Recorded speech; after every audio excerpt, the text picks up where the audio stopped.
buenas tardes a todas las personas que nos ven a distancia en tiempo real. Bienvenidos. A nombre de Argos Cursa, les doy la bienvenida a este curso. Tengo el gusto de presentarles al expositor, a la contadora Penélope Castro Valdés. Para quienes no la conocen, voy a permitirme leer un breve currículum. Ella es licenciada en Contaduría, egresada con mención honorífica de la Universidad Emilio Cárdenas, diplomada en Liderazgo Avanzado, catedrática a nivel licenciatura y posgrado en la Universidad Emilio Cárdenas, impartiendo diversas materias de ámbito contable y fiscal de 1997 a 2000, coproductora y coconductora del programa de radio El Consejero Fiscal, transmitido todos los jueves de 9 a 11 de la noche por Radio Red en el 1110 de AM, y directora de la página de internet del Consejero Fiscal del año 1999 a 2011. Actualmente expositora y asesora en diversos temas de análisis y actualización fiscal en el Consejero Fiscal, Academia Mexicana de Derecho Fiscal, Colegio de Contadores Públicos del Valle de México, Asociación Mexicana de Contadores Públicos del Distrito Federal, CAP Fiscal, Control 2000, Argos Cursa, entre otros. Cuenta con más de 200 conferencias impartidas en Tijuana, Hermosillo, Monterrey, Guadalajara, Distrito Federal, Cuernavaca, Veracruz, Puebla, Pachuca, Oaxaca, Chiapas, Campeche, Mérida, Cancún, entre otros. Además es titular del programa Visión Fiscal todos los tercer martes de cada mes, patrocinado por la empresa Control 2000, que se transmite a través de esta empresa, a través del link www.argoscursaradio.com, columnista de diversos artículos fiscales para las revistas Mundo Ejecutivo o CAP Fiscal y periódico El Economista, creadora de su propio blog de actualidad fiscal, tips y noticias, patrocinado de igual manera por la empresa Control 2000. Además es autora de diversos libros, como son Deducibilidad de comprobantes digitales e impresos, 200 preguntas y respuestas sobre comprobantes digitales, entre otros. Les pido un fuerte aplauso, por favor, para darle la bienvenida. Contadora, muy buenas tardes. Adelante. Y bueno, sí tenemos una tarde muy interesante porque vamos a platicar de modificaciones misceláneas. Y junto con las modificaciones misceláneas, pues hoy también salió lo que se puede considerar las reformas al reglamento de la ley del IVA. Y estamos esperando el reglamento de ISR también. Entonces, vienen cambios y cambios, y yo no entiendo a veces por qué la autoridad como que los va dosificando, como que poquito a poquito te va publicando las cosas, y hay situaciones que ya nos están empezando a comer el tiempo, aunque la mayoría de los contadores realmente están preocupados más bien por el tema de la contabilidad digital. Aquí la pregunta es si ya están contabilizando digitalmente o todavía no. No, porque algunos me dicen, no he hecho nada, pues entonces es que ya te tomaste 3 cursos y no, es que estamos nada más agarrando valor. Y están como que esperando que en diciembre algo nos diga que no vamos a subir la contabilidad, que no va a ser necesario encuerarnos. Creo que no va a ser así. Sin embargo, también vamos a platicar dentro de las reglas que se publicaron, porque hay nuevas reglas también en materia de la contabilidad digital, en qué consisten realmente los cambios, por así llamarlos. Vamos a platicar de RIF también, vamos a platicar de IEPS y vamos a platicar también de criterios no vinculativos, porque algo que llama la atención de las publicaciones del SAT es que de repente el contador se enfoca mucho a contabilidad digital, pero como que dejamos de lado otras reglas o que puedan ser importantes o que pueden ser útiles para eventos futuros. Por eso es que, como en este curso vamos a platicar un poquito de todo, pues sí se vale que me vayan preguntando a lo largo del tema, porque sí vamos a ir cambiando de repente drásticamente de un tema a otro. Tenemos que platicar de varios asuntos.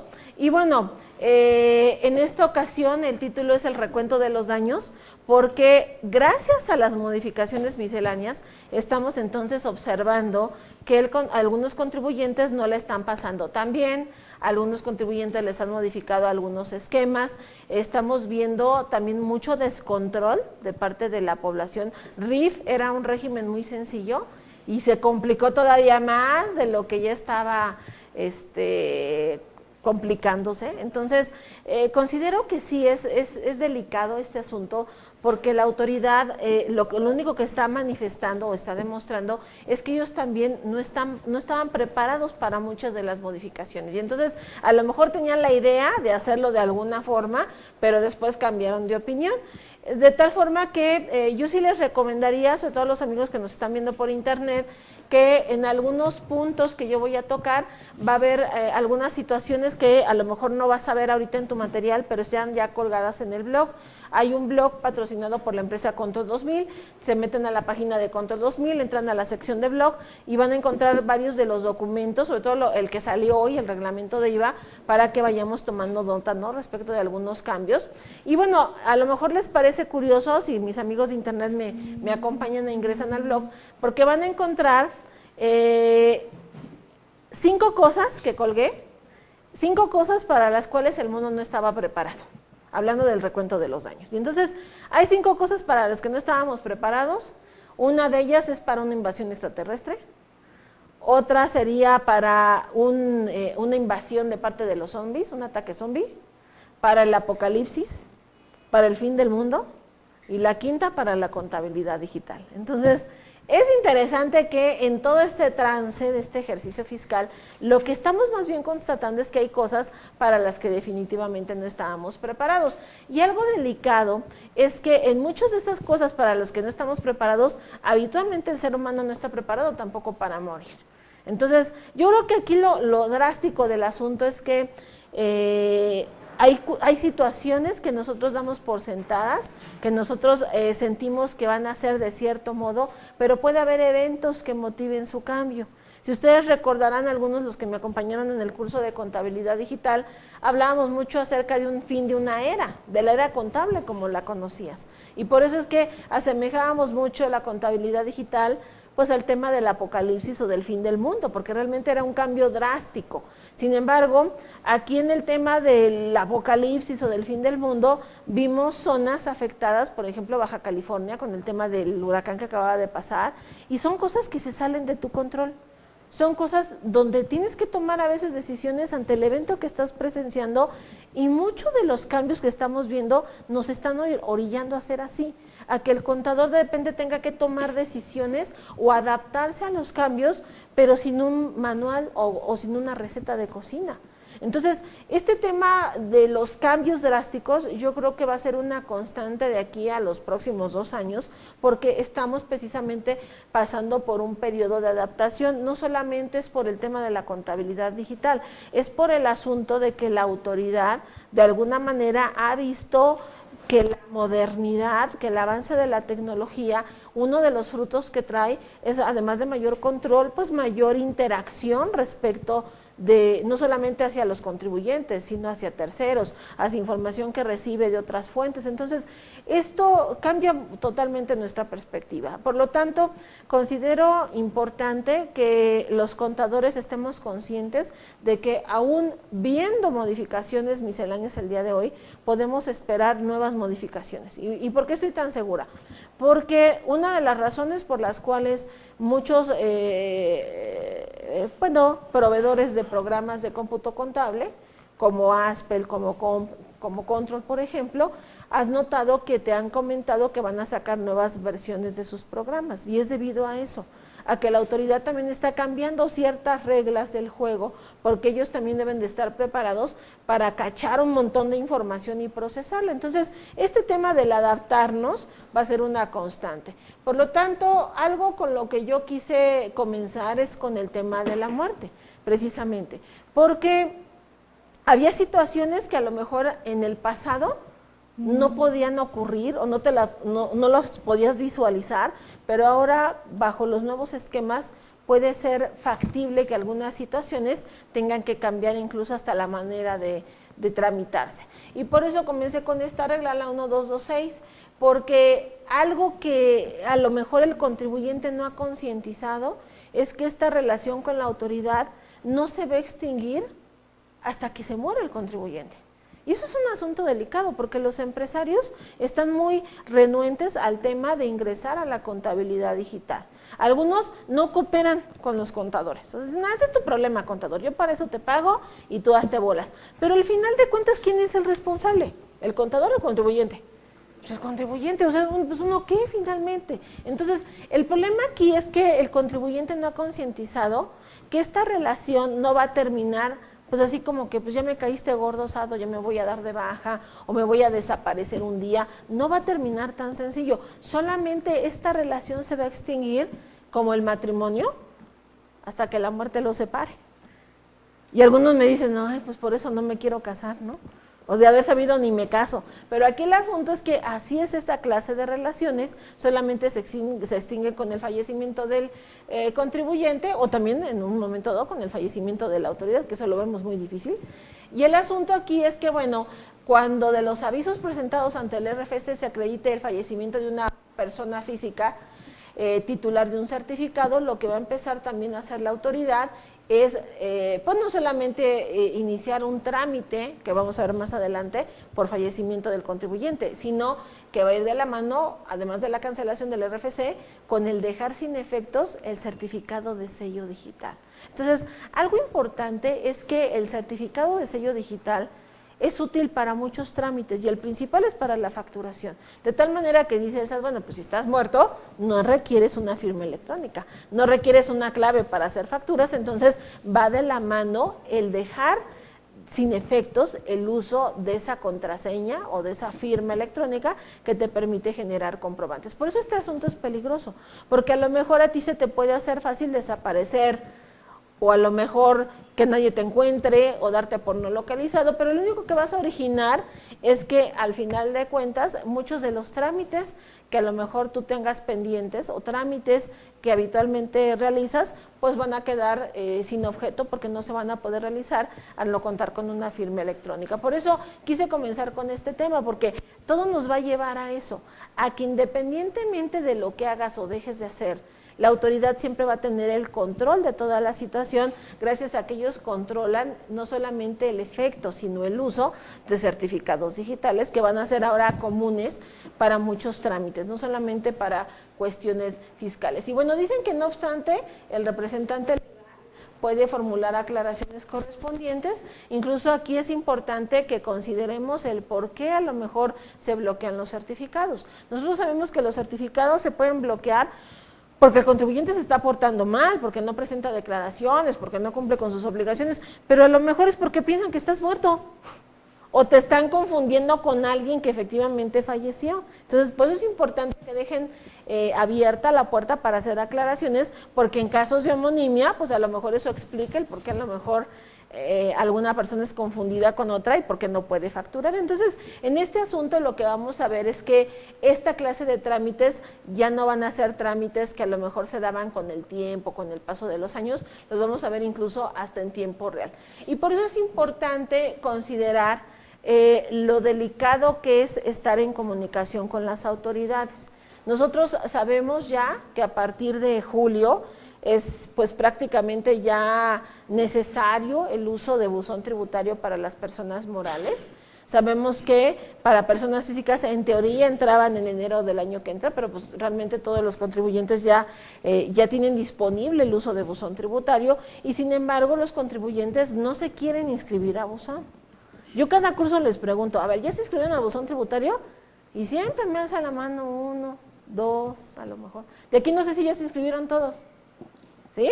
¿Seguro? Sí. Y van a decir, bueno, pues sí, porque si no, no subimos la contabilidad. Pero aquí el problema es que para la autoridad el buzón tributario es más que un simple buzón.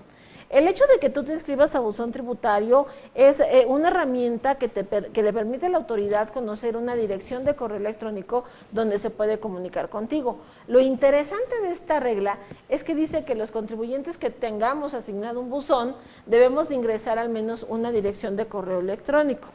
Y dice, la autoridad enviará los avisos de nuevas notificaciones a los correos electrónicos que haya confirmado que cumplieron con la regla, la necesidad, la autenticidad y la comprobación y correcto funcionamiento de dicho correo. Esta es la parte delicada, porque entonces la autoridad lo que está haciendo es equiparar el correo electrónico a un domicilio físico. Entonces tenemos un problema ya con los correos. Si el SAT detecta que en el buzón tributario está registrado un correo electrónico que también pertenece a otro contribuyente registrado, que es común entre los despachos, hay despachos que dicen, bueno, a todos mis clientes les voy a poner mi correo electrónico, el SAT está invalidando las inscripciones al buzón. Oye, pero ¿por qué, Penny? Porque ellos dicen que una persona físicamente no puede estar en el mismo espacio que otra al mismo tiempo. Pero esas son reglas para un domicilio físico. Este es un domicilio virtual. En un domicilio virtual sí se vale que dos entes puedan estar en el mismo lugar al mismo tiempo, porque son otras reglas, pero explícaselo al SAT. Entonces, recomendación, si por alguna razón notas que tu buzón tributario dejó de funcionar o ya no te permite el acceso, puede ser porque en el procedimiento que ellos están utilizando para autentificar el correo, descubrieron que ese correo está repetido en otros contribuyentes. Entonces, ¿ahí qué hacemos? Regístrate otro correo. O sea, puedes dar el correo del despacho si quieres, pero entonces registra otro correo diferente para que ellos por lo menos tengan un correo distinto, aunque el otro sea similar a otros contribuyentes, y entonces no te invaliden tu inscripción a buzón, porque desafortunadamente no están avisando, ellos lo hacen internamente. Entonces, el problema es que algunos me dicen, bueno, yo ya me inscribí al buzón. Pues sí, a lo mejor tú estás en el entendido de que ya te inscribiste, pero los cocolazos van a venir en enero. Y en enero que tengamos que subir balanzas, catálogo y todo lo demás, a lo mejor ahí es donde te enteras que invalidaron tu inscripción y no sabes ni por qué pasó, y puede ser esta la razón, porque los correos consideraron que hay un correo común con respecto de otros contribuyentes. Por eso es tan importante analizar las reglitas, porque bueno, de alguna manera sabemos que la autoridad también está reestructurando sus mecanismos de trabajo. Y bueno, otra de las reglas importantes es la regla 1241, porque me habla de la obligación que tienen los fedatarios públicos de verificar que la clave en el RFC de socios o accionistas de personas morales aparezca completo, obviamente, en las escrituras pólizas. En las escrituras públicas, o pólizas en que se hagan constar actas constitutivas o demás actas de asamblea. Y dice que también se considerará cumplido este requisito cuando el socio o accionista haya sido inscrito en el RFC por el propio fedatario a través del sistema de inscripción y avisos al RFC a través de medios remotos.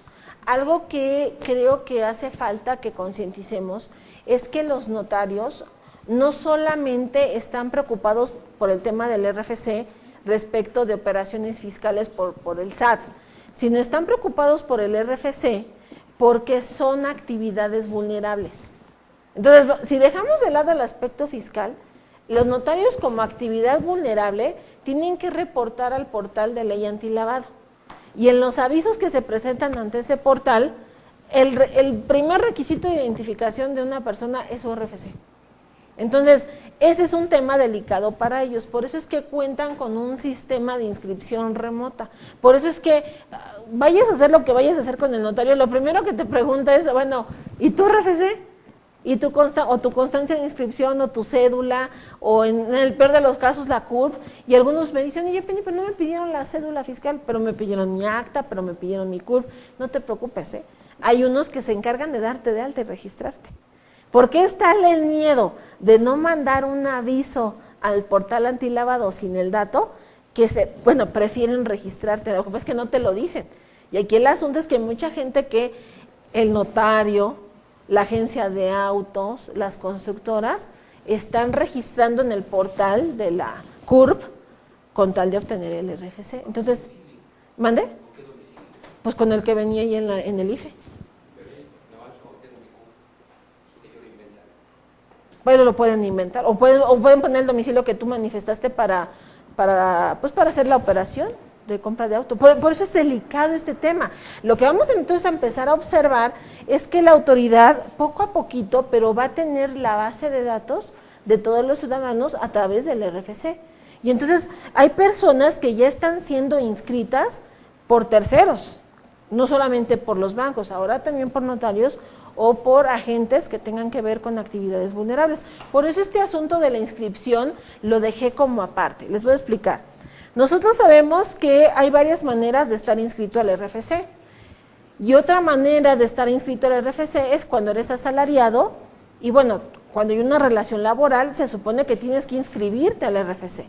Y el reglamento de código específicamente nos dice que o lo puede inscribir el patrón al trabajador o el trabajador se puede inscribir por su cuenta. Por eso algunos contadores tenemos la práctica de que cuando contratamos a un empleado, si no tiene RFC, ¿qué hacemos? Pues mandas al SAT, que haga su trámite ya que regrese con la constancia. A ver, abusados porque entonces esta regla ya nos cambió la jugada. Si el reglamento dice que podemos hacerlo nosotros o lo puede hacer el propio trabajador, pues no habría problema si el trabajador va al SAT, se registra y regresa con su constancia. Sin embargo, la regla la modificaron y la regla, le cambiaron esto que les pongo en rojo y ya cambió el sentido de la regla. Dice que las solicitudes de inscripción de trabajadores se deben presentar por el empleador. Entonces, a ver, aclaración. Oye, yo mandé a mis trabajadores a que se registren ellos solos y ya me trajeron su constancia. ¿Ya con eso cumplí? No, porque la regla dice que lo tienes que hacer tú. Y entonces nos tenemos que apegar a lo que dice la ficha de trámite 41 de Código Fiscal del anexo 1A y presentar las solicitudes de inscripción de los trabajadores. Oye, pero Penny, ¿no estaremos duplicando el trámite? En realidad no. Y si lo analizas bien, creo que esta disposición por algo la cambiaron. ¿A qué me refiero? Bueno, lo que dice esta ficha de trámite 41 de Código Fiscal es que el patrón inscriba a sus trabajadores y hay dos maneras de hacer la inscripción. Una manera es utilizando un programa que es el programa Aplicación RU Electrónica, que a mí en lo personal ese programa no me gusta. ¿Por qué? Porque es un programa que lo instalas en tu computadora, pero tienes que ponerte a capturar todos los datos. Entonces, ahí la cosa es a quién pones a capturar, ¿no? Y luego, otro problema del programa es que ya que generas el archivo para mandarlo, ya no sirve el programa. O sea, si quieres dar de alta otro patrón, tienes que desinstalarlo, volverlo a instalar.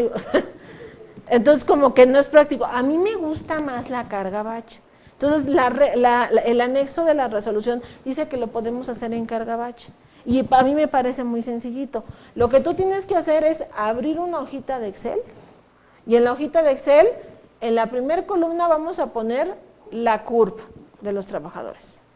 En la segunda, el apellido paterno, el apellido materno, el nombre o los nombres, la fecha de ingreso al trabajo. Y ojo, porque si tú observas, pues aquí de 2008 a 2010, es sano que si este trámite nunca lo has hecho, lo hagas. Oye, Penny, pero pues este trabajador ya tiene muchos años ahí. O sea, ¿qué va a pasar si a lo mejor él ya se inscribió y yo mando el aviso y digo que está trabajando conmigo desde hace 20 años? No pasa nada. A mí lo que me encanta de este trámite es que cuando tú lo mandas, si estos trabajadores ya están registrados y ya cuentan con un RFC, te dice, trabajador, ya registraron el RFC. Entonces, ¿qué pasa? Pues nada, o sea, te dice, ya lo tenía, pero te ratifica que el RFC sea correcto. Porque algo que estamos empezando a descubrir es que hay personas que a lo mejor te llegaron con un RFC, pero un RFC mal elaborado, o un RFC que se hizo con un nombre que llevaba faltas de ortografía y a lo mejor la persona no respetó las faltas de ortografía y pues obviamente te arroja un RFC distinto. Entonces, acá lo interesante es que vamos a utilizar este trámite no nada más para inscribir a los trabajadores, te va a servir para ratificar que los RFCs que tienes sean correctos. Y luego aquí viene otro que dice número 2. ¿A qué me refiero con número 2? Lo que sucede es que el trámite le tienes que indicar qué tipo de asalariado es.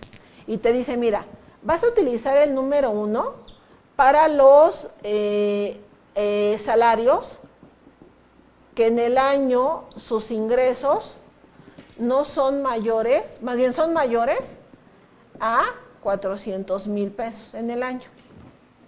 El número 2 lo vas a utilizar para los salarios cuyos ingresos no rebasan 400,000 pesos. Y luego vienen otros.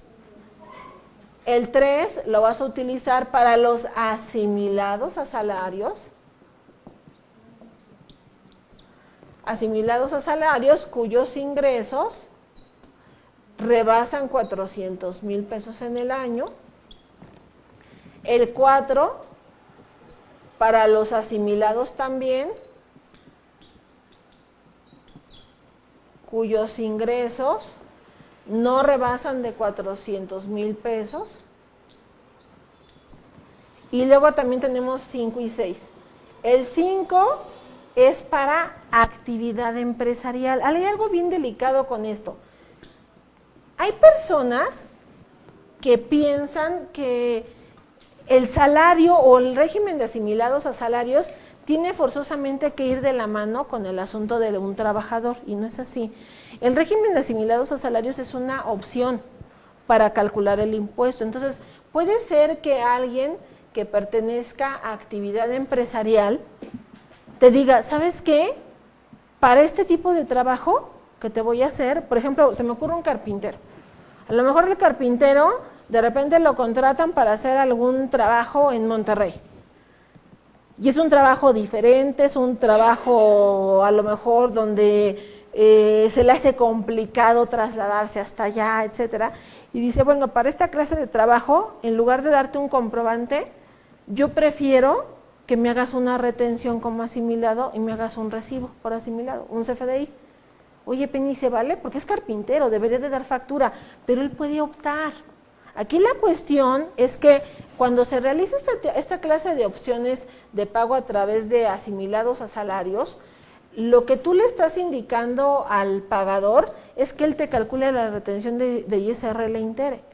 Y aquí lo que le estás ahorrando a la actividad empresarial, pues es que se registre en Hacienda, que haga facturas, que lleve contabilidad y que haga todo ahora sí que el show completo. Ahora, ¿por qué se dan en algunos casos de actividad empresarial la opción de solicitarlo por asimilados? Bueno, se da la opción porque son para casos donde la actividad empresarial pues se da de forma esporádica. O sea, es a lo mejor un carpintero que de repente pues no tiene mucho trabajo, le salió este contratito especial, dice, bueno, pues no me voy a dar de alta, voy a hacer todo el show administrativo nada más por este trabajito y ya después se va a acabar. Entonces, es válido que lo consideres como una opción, nada más que aquí lo que tú tendrías que demostrar es que no hay una relación de subordinación.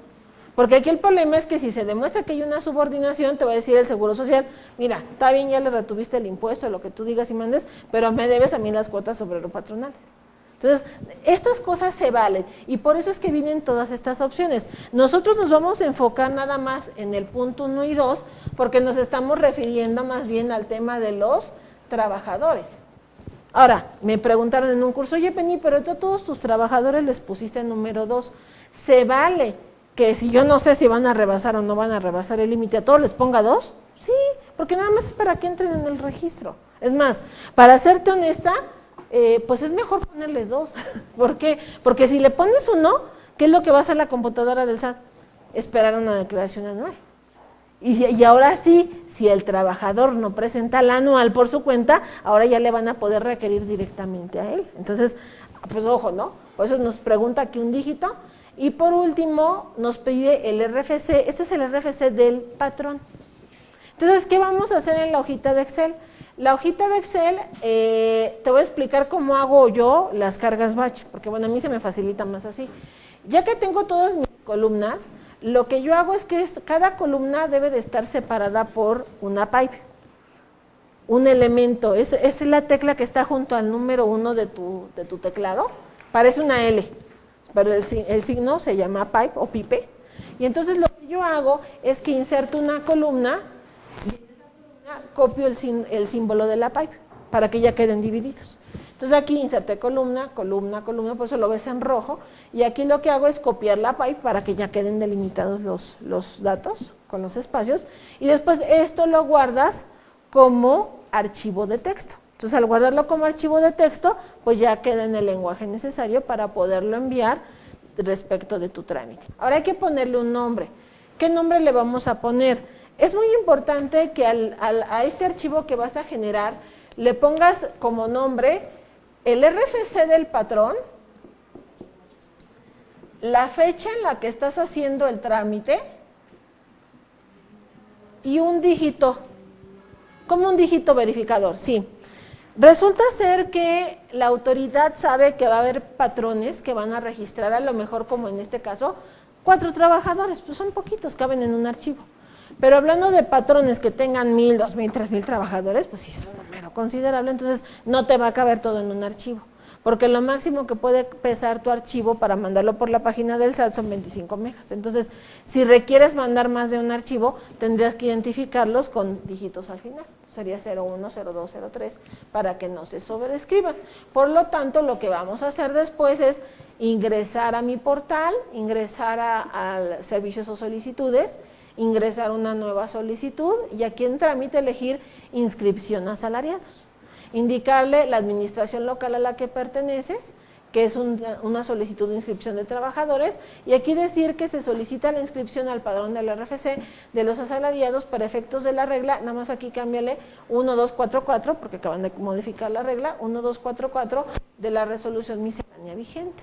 Y adjuntamos este archivito que hicimos en texto, ese archivito zipeado, lo adjuntas, lo mandas, y después de una semana más o menos o dos, dependiendo de la época en la que hagas el trámite, te va a llegar una constancia con los RFCs de todos los trabajadores que inscribiste.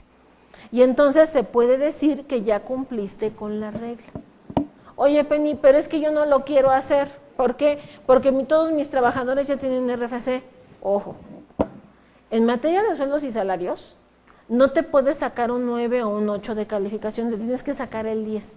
Si no cumples con todas las obligaciones, ¿qué ocurre con los sueldos y salarios? No son deducibles. Imagínate la frustración. Ya brincaste CFDI, digital de la nómina. Vas a brincar el tema de la contabilidad. O sea, vas a brincar todos los requisitos y nada más te faltó este. Entonces, ojo, lo tienes que hacer. ¿Cuándo? Es lo que no nos dice la regla. Yo recomiendo que esto se haga cuando hacemos el ajuste de sueldos y salarios, que es al cierre del año. Porque ahí entonces agarras, barres a todos los trabajadores que estuviste en el 2014 y a todos esos los vamos a mandar a través de esta inscripción masiva para tener la constancia correcta del RFC. Ahora, no sé por qué razón, yo te he comentado en algunos cursos que yo no tengo clientes normales y a otro de mis clientes anormales, este año le llegó una visita de la Secretaría del Trabajo. ¿Y cuál fue mi problema con la Secretaría del Trabajo? Que de repente, tú sabes que por disposiciones laborales, en los contratos ya debe de aparecer el RFC del trabajador y la CURP. Bueno, no me armaron un pancho porque me dijeron, a ver, yo veo que en el contrato ya está el RFC y la CURP, pero ¿dónde está la constancia de que ese RFC es válido? Es oficial. Y pues sí es cierto. Porque dicen, bueno, lo pudiste haber sacado de un programa. En la página de Conrad tenemos un calculador de homoclaves. Pero bueno, eso es nomás para salir del paso en algunos trámites, no se considera una inscripción. Entonces, sí nos sancionaron, porque dijeron, si tú no me muestras una constancia de dónde sacaste el RFC, pues entonces para mí el RFC pues no es válido. Y tiene la razón, o sea, hasta eso es cierto. Porque yo no pude ratificar de dónde saqué yo o de dónde sacó el trabajador ese RFC de que él me está dando desde hace 5 años, ¿no? Para hacer sus trámites. Entonces, si lo ves desde otro punto de vista, este trámite es útil. Y también te va a servir mucho porque a los trabajadores les van a empezar a pedir el RFC para muchas cosas cotidianas. Como por ejemplo, si el trabajador vende su casa, si el trabajador quiere comprar un auto, si el trabajador tiene una tarjeta de crédito, vas a ver que muchos terceros van a empezar a pedir constancias de RFC y entonces, pues tú les vas a mandar esta constancia para que acrediten con un folio oficial que el trabajador ya fue inscrito. Ahora, esta regla, perdón que me regrese, esta regla antes decía que en sustitución del trámite, tú podías presentar la DIM y presentando la DIM en febrero cumplías con el trámite de inscripción. ¿Pero qué crees? Eso ya no lo dice la regla. Entonces, si estabas pensando que a lo mejor en febrero mandando la DIM se solventaba este asunto, pues ya se chutaron el parrafito. Entonces, o hacemos el trámite o no va a haber otra manera de acreditar la inscripción. Entonces, este asunto se tornó delicado porque lo que me preguntan en algunos cursos es, ok, Penny, entonces aquí mando la inscripción, pero nada más es el único trámite que tengo que hacer. En realidad no. El artículo 27 del Código Fiscal dice que el patrón está obligado a presentar todos los avisos de los movimientos del trabajador. Es decir, esta es la inscripción, pero ¿qué pasa si un trabajador deja de trabajar contigo? Pues es una suspensión, ¿no? Y si entra a trabajar un empleado nuevo, pues es una reanudación de actividades. Y si se muere, pues es una cancelación de RFC. Entonces, aquí el asunto es que todos los movimientos al RFC los tiene que presentar el patrón también. Entonces, también tienes que presentar las suspensiones, es decir, cuando el trabajador ya no trabaja contigo, las reanudaciones de actividades, las cancelaciones por fallecimiento. Todos esos movimientos se tienen que presentar. La pregunta es, y bueno, ¿y esos movimientos cómo se presentan? La mala noticia es que de acuerdo a esta ficha del anexo NOA, esos movimientos se presentan por teléfono. Entonces eso sí salió como medio raro, ¿no? O sea, yo quiero ver, yo no me imagino, por ejemplo, una constructora que tiene movimientos cada semana por teléfono, a ver, suspensión, así como el seguro, ¿no? Reingresos, bajas, y me dicen, oye Penny, pero a ver, ¿en realidad tendría yo que presentar toda esa clase de movimientos? Pues así como dice el código, sí. Oye, pero ¿qué constancia te dan? No, pues no, hablas por teléfono y ya, y te dan un número como de folio del trámite, pero ya, no tienes un papel o algo que diga que estás cumpliendo. Es más, desde mi punto de vista este trámite es peligroso, porque nunca validan la identidad de quien está hablando. Entonces cualquiera puede hablar y dar de alta a un trabajador, ¿sí?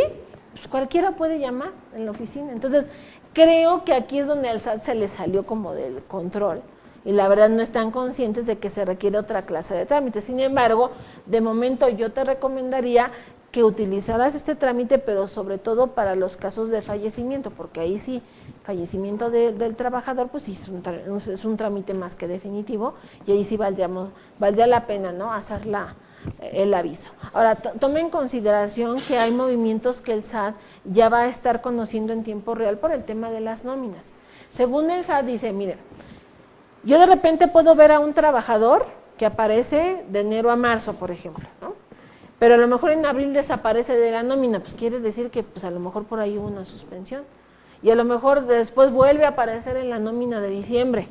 Es una reanudación de actividades. Entonces, considera que la computadora, no en este año, pero con el tiempo, va a estar preparada para exigirte esos avisos que no se están presentando por movimientos al RFC. Por eso es que ellos de momento te dicen que, bueno, marcando al teléfono lo puedes realizar, pero la idea es que con el tiempo van a tener que diseñar un trámite para esa clase de avisos que vamos a tener que presentar.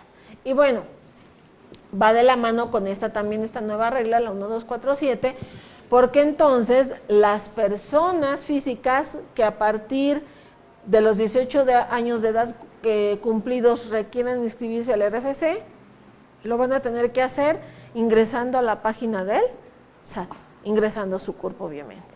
Entonces, algo que vimos este año es que a muchos estudiantes ya no los quisieron inscribir en la universidad hasta que no entregaran su constancia de inscripción al RFC.